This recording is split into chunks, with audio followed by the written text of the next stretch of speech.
Hola a todos, sean bienvenidos a una nueva clase de filosofía. En la clase de hoy vamos a volver a un filósofo que ya habíamos visto en clases anteriores, que es Immanuel Kant, solamente que ahora lo vamos a abordar desde una nueva perspectiva. Mientras que anteriormente lo habíamos visto desde el punto de vista del conocimiento, en esta clase vamos a abordar sus cuestiones desde el punto de vista ético. ¿Qué tiene que decir Kant en el mundo de la ética? Mientras que por un lado Aristóteles se había centrado en aquello a lo que las personas deberían de aspirar, es decir, el fin último, que para él era la felicidad, Kant piensa que la ética no tiene nada que ver con ser feliz, sino que está directamente relacionada con lo que nosotros entendemos como bien y como mal. Kant nos va a decir que el ser humano posee una conciencia moral.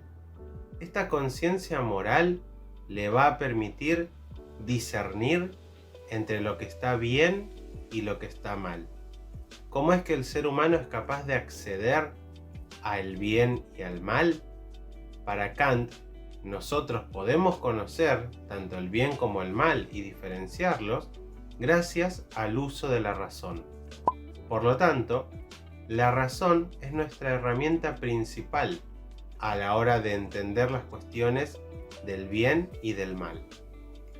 Piénsenlo de la siguiente manera. Kant entiende, si se quiere, que el ser humano participa de dos mundos distintos.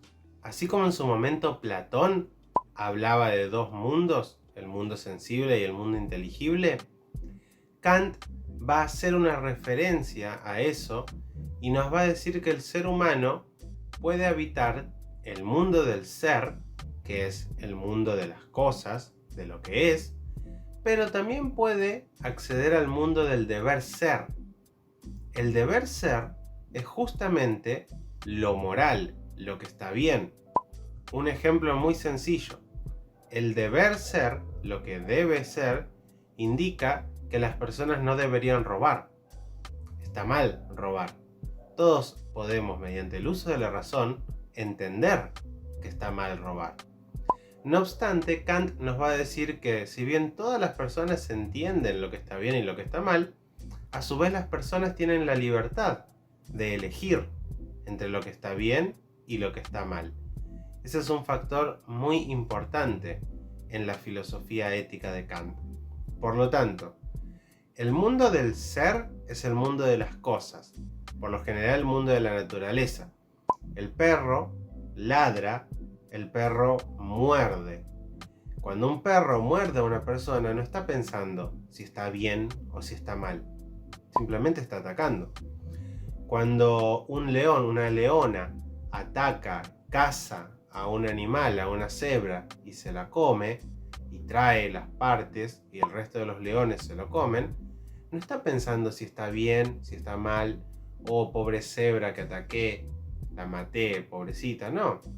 El león tiene hambre, come. Es así de sencillo.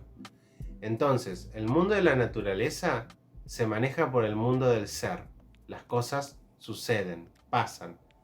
Ahora, el ser humano puede manejarse en otro ámbito, que es el mundo del deber ser. El mundo del deber ser, todas las personas lo podemos conocer. Todos sabemos lo que debería ser. Pero así como todos sabemos lo que debería ser, todos a su vez elegimos. Y algunos elegimos hacer lo que debería ser, y algunos también podemos elegir lo que no debería ser. Esa es la cuestión en Kant.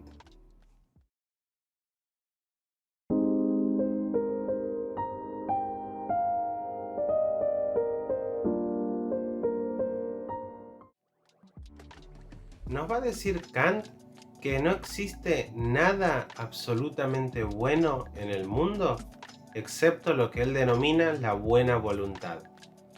¿Por qué dice esto? Piensen en, por ejemplo, el dinero.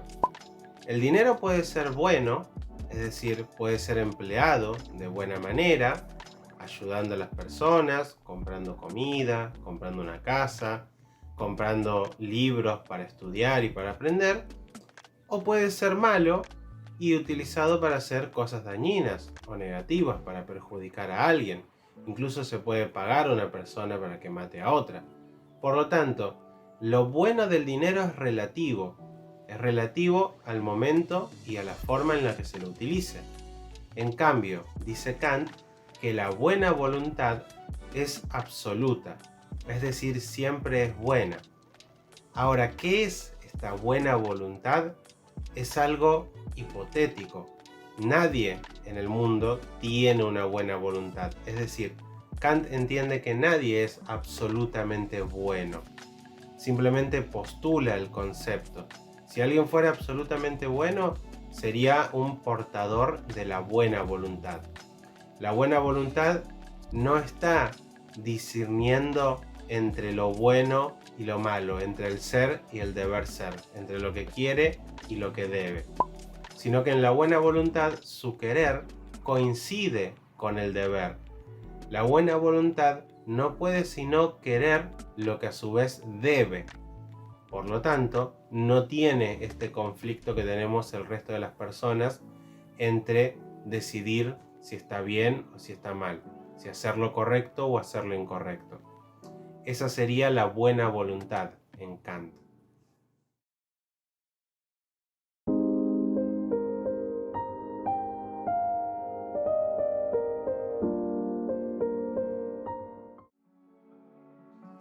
Como pueden ver, el deber en Kant es un concepto muy importante. Todas las personas, mediante el uso de la razón, accedemos a lo que sería el deber.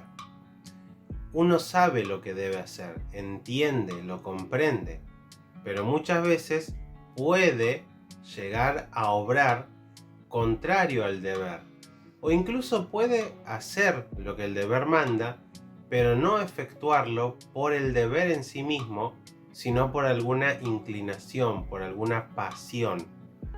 Las pasiones en Kant son cosas que inclinan al ser humano, pero que no están relacionadas directamente con la razón. Por un lado tenemos la razón y por el otro lado tenemos las pasiones. El ser humano se encuentra en el medio, tiene que decidir, la conciencia humana decidir si obrar según la razón u obrar según las pasiones que tiene en ese momento. Por lo tanto, ese es el conflicto del humano. El humano sabe cuál es el deber, pero quizás alguna pasión lo inclina a obrar contra el deber, o quizás actúa de la manera en la que el deber manda, pero no, como dije antes, por las razones correctas. Para toda esta posibilidad de casos, Kant plantea básicamente solo 4 posibilidades y nos hace pensar siempre el mismo escenario con algunas variantes. El primer escenario nos va a decir Kant que pensemos que una persona se está ahogando en un río y nosotros pasamos caminando por al lado. ¿Qué es lo que el deber manda en esa situación? Obviamente, tirarse al agua para salvar a la persona que se está ahogando. Todo esto obviamente si nosotros ya sabemos nadar. Para este ejemplo, hacemos de cuenta que todos saben nadar. En fin, en el primer caso, nosotros sabemos que el deber indica que hay que salvar a esa persona, pero elegimos no hacer caso. Elegimos actuar de forma contraria al deber. ¿Por qué elegimos eso? Y porque quizás la persona nos cae mal. La persona nos cae mal y listo, que se muera ahogado. Bueno, ese acto obviamente es contrario al deber. Lisa y llanamente contrario al deber. Como es contrario al deber, obviamente va a ser moralmente negativo. El segundo caso nos va a decir nuevamente que estamos caminando por la costa y vemos a una persona que se está ahogando en un río. ¿Qué es lo que sucede en este caso? Que la persona que se está ahogando la conocemos, y no solo la conocemos, sino que le hemos prestado dinero y que si esa persona se muere ahogada, no vamos a poder nunca cobrar esa deuda. Por lo tanto, nos sacamos la campera, la mochila, las zapatillas y nos tiramos al río a salvar a esa persona. ¿Por qué salvé a esa persona? La salvé porque yo quiero cobrar la plata que me debe. Esta acción coincide con el deber, no es contraria, pero no se realizó por el deber. Por lo tanto, es una acción conforme al deber, pero por inclinación mediata. ¿Qué es una inclinación mediata?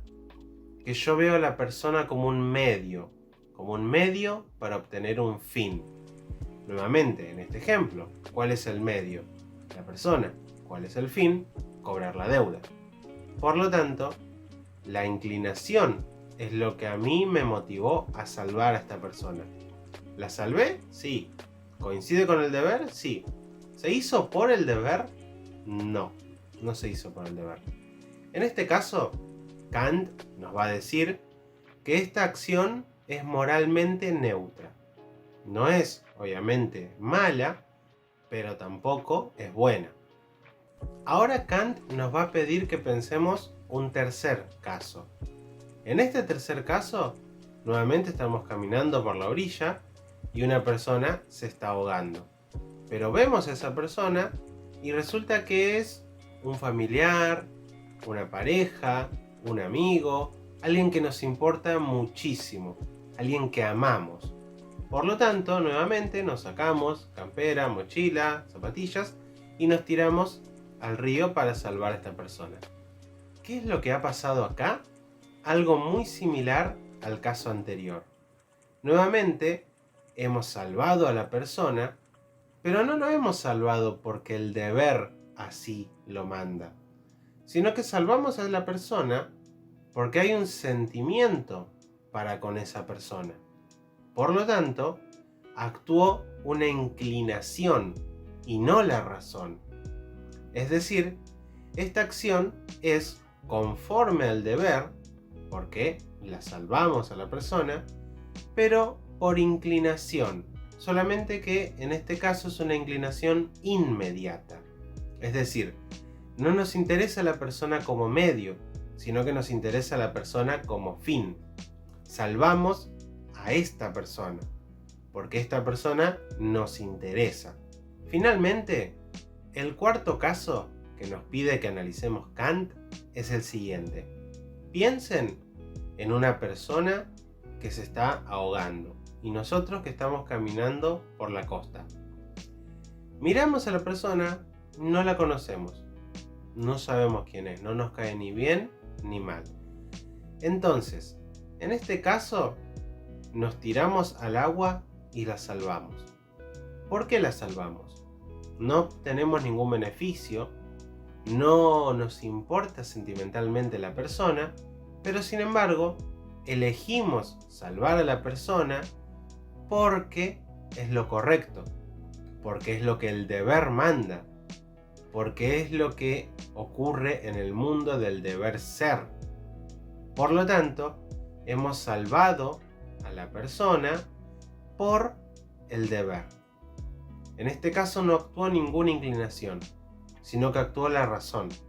Y este es el único caso que es moralmente positivo.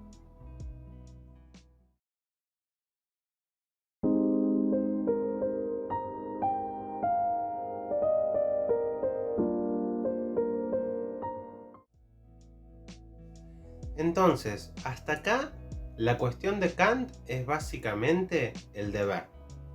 Las personas sabemos lo que se debe hacer mediante el uso de la razón y elegimos actuar conforme al deber, contrario al deber o por el deber. Esa sería básicamente la visión de Kant. Ahora bien, Kant, para facilitarnos aún más las cosas, nos va a dejar una pequeña frase que se llama imperativo categórico. El imperativo categórico es básicamente una especie de ayuda a memoria que nos va a permitir saber cuándo algo que estamos a punto de realizar es bueno o es malo. Por lo tanto, esto nos exige hacer uso de la razón, es decir, pensar. Kant básicamente nos está diciendo, cuando estás a punto de hacer algo, si no sabes si está bien o está mal, detenete un momentito y pensá en esto.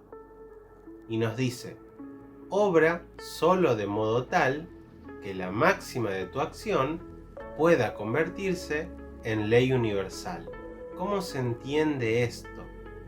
Básicamente, nosotros en nuestra cultura popular tenemos una frase muy parecida que funciona más o menos de la misma manera, que es no hagas lo que no quieras que te hagan.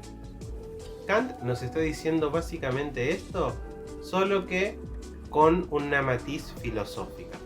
Es decir, cuando yo hago algo, tengo que pensar qué pasaría si lo que estoy a punto de hacer se puede llegar a convertir en ley universal.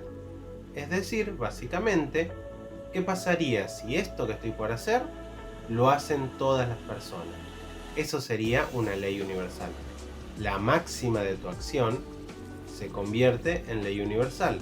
Significa que lo que vos estás a punto de hacer lo podrían hacer todas las personas. Y con esa simple clave para Kant vamos a poder actuar siempre, todo el tiempo, sabiendo lo que está bien y lo que está mal. Porque obviamente, el que elige actuar en contra del deber, por supuesto, está actuando fuera de este imperativo categórico. Está rompiendo el imperativo categórico. Piensa en lo siguiente. Cuando una persona miente, ¿verdaderamente piensa que la acción de mentir se puede convertir en ley universal? Es decir, uno miente. Pero uno cuando miente se considera la excepción porque no quiere que los demás le mientan a uno. Él quiere mentir. Él elige mentir. Pero no puede nunca querer que todo el mundo mienta y que todos sean mentirosos. Por lo tanto, sabe que la acción que está realizando no puede convertirse en una ley universal. No obstante, va a elegir hacerla considerándose a sí mismo la excepción. No, está mal mentir, por supuesto que está mal mentir. Yo miento, pero vos no podés mentir. ¿Cómo vas a mentir? ¿Se entiende la contradicción? Cuando una persona entiende esto, obviamente puede elegir actuar mal, pero sabe que está actuando mal. Es imposible para Kant no saberlo porque enseguida ve la contradicción en sus acciones. Si una persona roba, luego no va a querer que le roben. Volvamos a uno de los ejemplos que estábamos viendo recién. Cuando uno salva a la persona que se estaba ahogando porque verdaderamente la amaba, no puede querer que una ley universal sea salvá solamente a las personas que amás, porque si no lo amás, no tenés por qué salvarlo.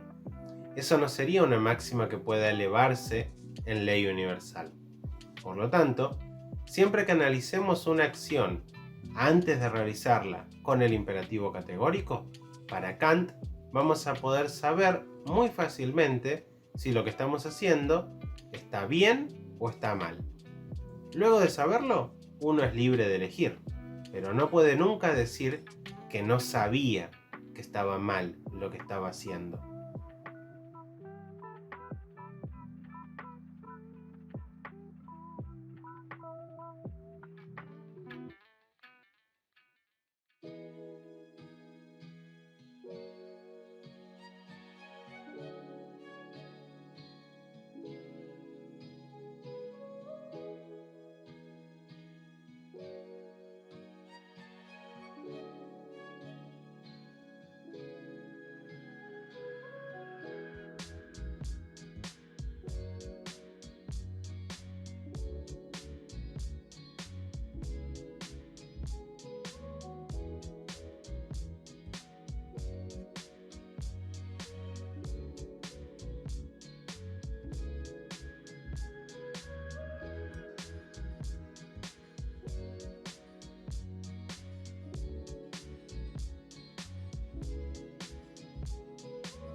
Hof von La Petite?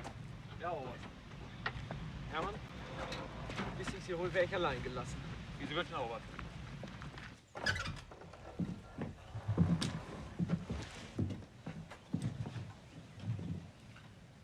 Colonel Landa, voici ma famille.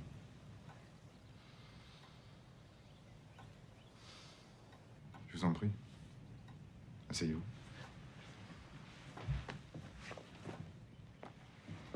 Suzanne, tu veux bien aller chercher du vin pour le colonel? Ah, mais non, merci beaucoup, monsieur La Petite, pas de vin.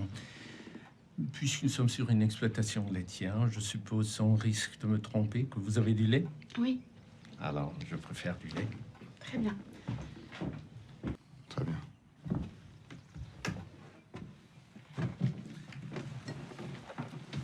Monsieur La Petite, vu ce dont nous avons à discuter, il serait préférable de discuter en privé. Charlotte, tu veux bien emmener tes sœurs dehors? Le colonel et moi, on a 2-3 mots à se dire.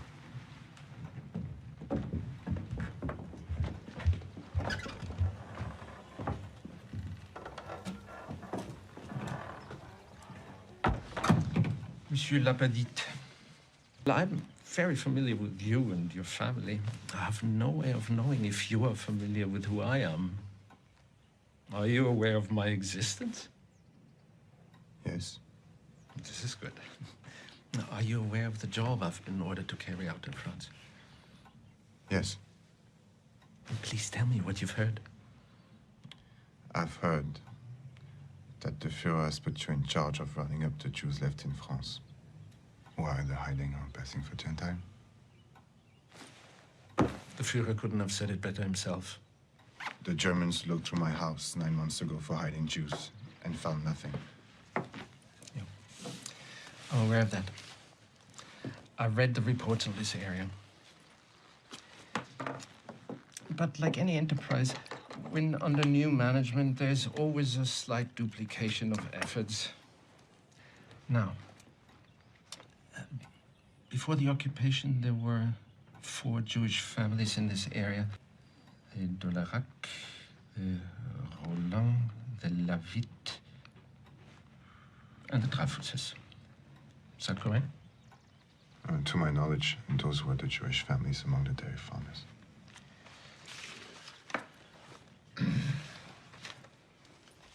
There were 5 of them.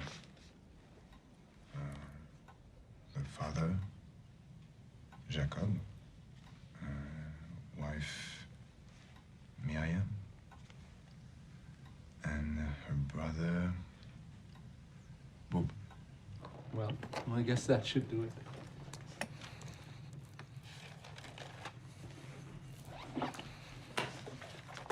However, before I go, could I have another glass of your delicious milk? Well, of course.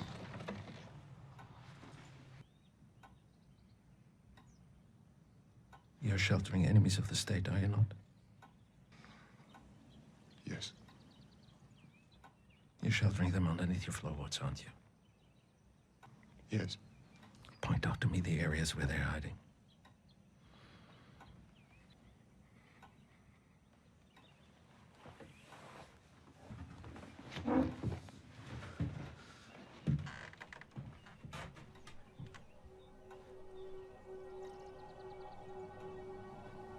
Since I haven't heard any disturbance, I assume while they're listening, they don't speak English. Yes. Monsieur La Petite, je vous remercie pour le lait et pour votre hospitalité. Il me semble que nous en avons terminé.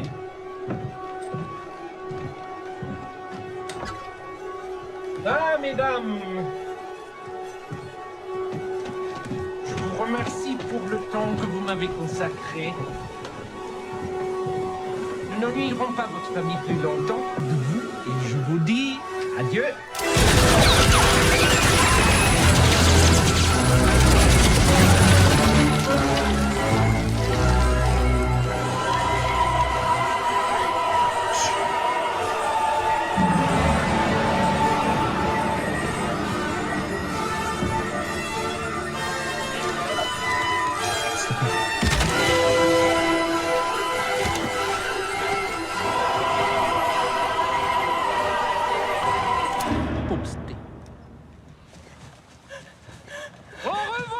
Shoshana!